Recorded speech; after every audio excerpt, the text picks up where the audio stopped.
Welcome back. There are growing concerns in South Africa over the United States' move to cut aid over the country's Land Expropriation Act, among other issues. Uncertainty now surrounds South Africa's participation in the African Growth and Opportunities Act, AGOA, amid U.S. President Donald Trump's executive order.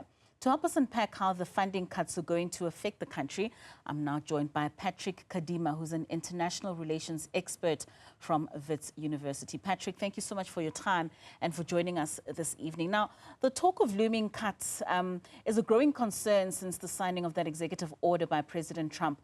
Are you of the view that devastating economic and political impacts of these looming sanctions on our country are the only possible outcome? Good evening, Katlaho, and good evening to your viewers. With this issue of AGOA that's going on in the debate and so on and so forth, I think it's not, it's going to obviously hit the country, but it's not only going to hit South Africa, it's going to hit America as well, because given South Africa's large economy, given South Africa's large standing in the continent, it is bound to affect also America, So, but I don't think it's something that's going to affect South Africa that much to a point that would have to suffer immense, economic challenges. But this also speaks to the fact that, as a country and probably as a region, the African region, it's perhaps time that we start investing in ourselves and in other avenues where the continent can grow. I mean, with that said then, Patrick, you say it's not as devastating as it sounds. Are there potential upsides to sanctions that could be imposed on South Africa? How might these create opportunities for reform or change within the country? There is probably an upside to this, and it's probably that South Africa should continue advocating for the African Continental Free Trade Area, which, amongst other things, seeks to unify African countries into a single market, where we are able to trade freely and also benefit as a continent amongst each other. So I think there is an upside to this, and it is that as African countries, as South Africa is a leading country on the African stage, should continue fighting for the African Continental Free Trade Area to come fully, into implementation, and that African countries, despite our differences and our challenges, should utilize this. I mean, we saw this with the EU when it was hit by these tariffs from America. The European Union responded, and when it was hit with tariffs on steel and so on and so forth, that it will respond as a union, to the tariffs that have been imposed. So there is great strength when we're united together in a single market, area. And I think that maybe perhaps now it's time that African countries realize that there is no any other savior, that will come and save them from their trade issues but themselves. So it does seem like you're encouraging for a greater self-reliance for South Africa in times such as these.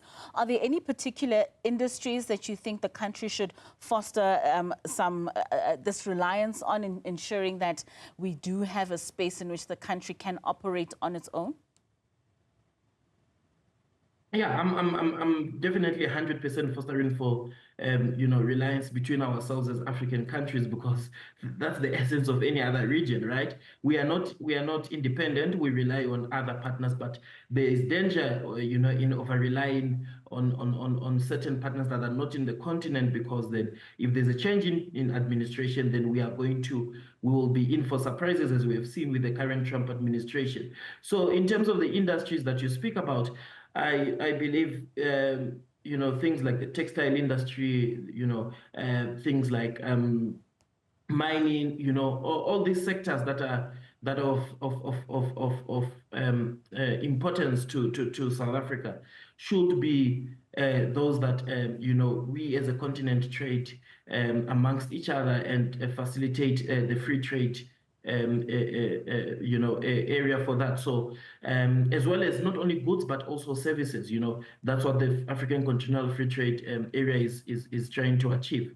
So in essence, I just think that it is best that we as a continent continue to foster that relationship and continue to advance and advocate for the African Continental Free Trade Area. I mean, the AU is going on currently, the African Union, and the heads of states are going to sit from tomorrow, I think, until Sunday. And one of the things that I've come across is that the African Union is talking about issues such as an African Central Bank and so on and so forth. Those are very huge projects that cannot be talked about now or implemented now if things such as the African Continental Free Trade Area, something that allows the free access, free trading of goods and services amongst African countries, is not implemented and has its own challenges. So it's something that I believe that maybe the African Union heads of states will have to look into it and try to push for its full implementation in due course. I mean, you speak of the EU. We know that there's BRICS that South Africa is a great deal a part of. How can South Africa diversify its international partnerships in order to reduce this reliance on the USA? And which particular countries do you really think that South Africa should foster in strengthening some of these ties with? Yeah, so as you mentioned rightly, it's part of BRICS and so on and so forth, and we must give it to Pretoria for its warm diplomatic relations that it has with various countries. If I stand to be corrected, Pretoria is home to, I think, the second largest diplomatic missions worldwide, and this for an African country is a real achievement, by the way, and that just goes to show how Pretoria has fostered relationships over the years with various countries, whether big, small, whether you're a superpower or not. Pretoria has always felt that it is vital to build relations with all countries in the world that it can build relations with. So with BRICS, it has a great, China is our largest trading partner. That is a good thing, but we always advocate for a fair share of a fair share at the table, at the trade table, because then if one country benefits more than the other, there's a trade imbalance, but that is an ongoing exercise. I also believe that countries such as India, countries such as India, Brazil, those are good trading partners that with now the expansion of the BRICS Plus, South Africa has more options now to seek trade with other countries, to foster trade ties, and also those countries that are not part of the BRICS Plus but are BRICS partners. South Africa has an opportunity to foster relationships with them. So with the warm diplomatic relationships that Pretoria has had over the years, I believe that it has cushioned it, for future consequences such as the one that we are facing currently with a Trump administration that lacks scientific evidence on the information it gives and does not do its proper research. So I think going forward, South Africa is not going to be hurt so much by this, but it has a wide array of options that it has exercised over the years, including from countries like China, its partners, Brazil, the European Union as well, of which South Africa, I think, is, by the way, and I stand to be corrected, the only member state that has that EU, European Union, and a member state or a country relationship. So South Africa is the only country there. So I think it has a wide variety of options in terms of fostering its trade relations. So, I mean, Patrick, we are speaking of these options, and we're speaking how this can lead to innovation and adaptability within our economy. But are we ready as a country? Are we ready to forego that $4 billion in preferential exports and a total of $20 billion being at risk for South Africa being removed from AGOA? Are we truly in a position where we can take this leap of faith? No, yeah, it's not an option of whether we are ready to forgo, those amounts of money or investments. But if you're put into a corner as a country, when you stand for constitutional democracy, when you stand for peace and justice at home and abroad and in the region, when you're put into a corner because you would want to see that those who have been, those whose rights have been violated on the globe, seek justice on appropriate international forums, then what could you do? What could you do about that? Because here we are faced with, like I said, an administration that does not want to listen. So does the current Ramaphosa administration have to compromise, the constitutional democracy of this country to be able to accommodate what an unscientific-led, Trump administration wants, with misinformation? I don't think it's fair. I don't think it's fair to anyone. This is a sovereign country. It has to, it abides by all diplomatic, channels. We have seen Pretoria trying to engage its, counterpart via, all channels, diplomatic channels, but the counterparts are using social media to utter their feelings and so on and so forth. And I think it's really unfair on Pretoria that is, tried by all means. But I'm not saying that, and I want to be on record that it's just for God that we need America at the end of the day. They need us as well.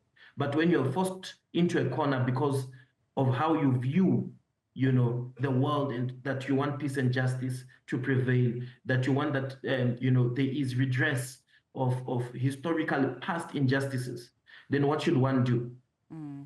Lastly, Patrick, I mean, the president has said that he'd be sending out special envoys to the USA to sort of petition with regards to the PR of South Africa and why we have signed these pieces of legislature.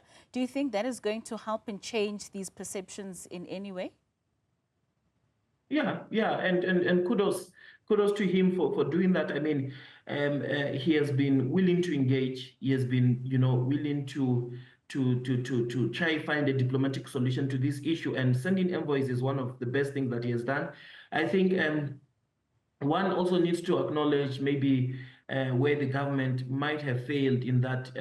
I did come across somewhere that said that maybe we did not engage lobby firms. In America, there's the use of these lobby firms to lobby any party that is in power at the time. So I think him sending envoys to Washington and to America is a great thing. But I think that the government maybe should look into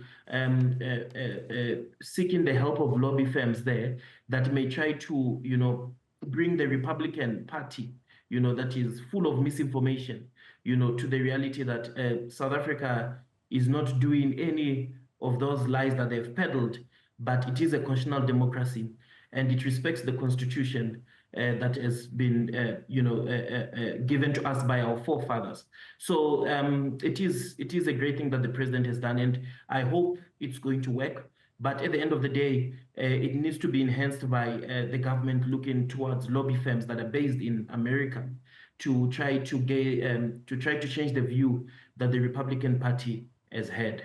All right, Patrick Kadima, thank you so much for joining us this evening and giving us your insights with regards to whether South Africa should reconfigure itself and find its independence from the US.